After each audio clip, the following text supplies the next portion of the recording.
किसी भी व्रत को पूर्ण तभी माना जाता है जब उसका विधि पूर्वक उद्यापन किया जाए।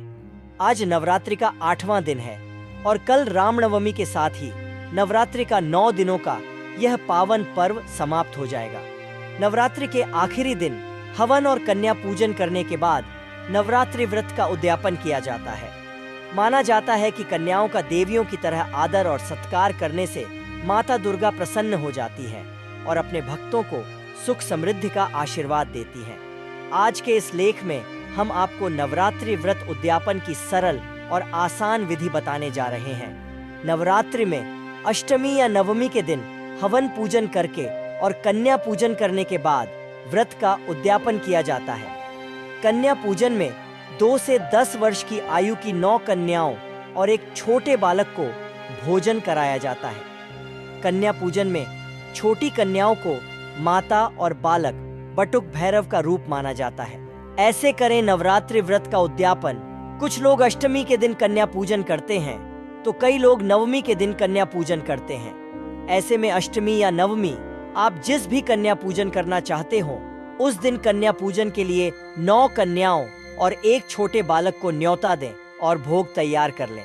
नवमी के दिन सुबह जल्दी उठकर स्नानादि करके माता की पूजा करें। पूजन के बाद हवन करें और माता को भोग लगाएं। इसके बाद कन्या पूजन करें। इसके लिए सबसे पहले कन्याओं के पैर धोकर उन्हें स्वच्छ आसन पर बैठाएं। अब सभी कन्याओं को तिलक लगाएं और हाथ में कलावा बांधें। अब कन्याओं को श्रद्धा पूर्वक भोग ग्रहण करवाएं। कन्याओं को श्रद्धानुसार कोई उपहार भी दे सकते हैं।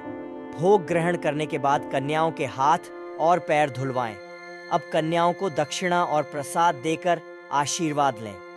कन्या पूजन करने के बाद घर के सदस्यों में प्रसाद बांटें और खुद भी प्रसाद ग्रहण करें। श्रद्धा और भावना में कमी बिल्कुल ना रखें।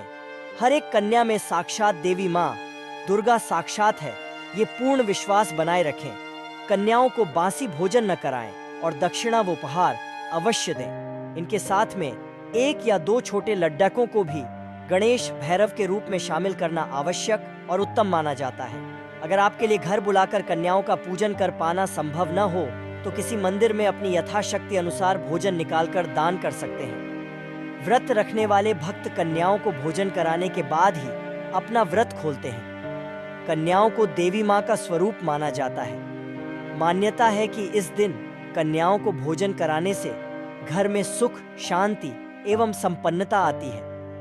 कन्या भोज के दौरान 9 कन्याओं का होना आवश्यक होता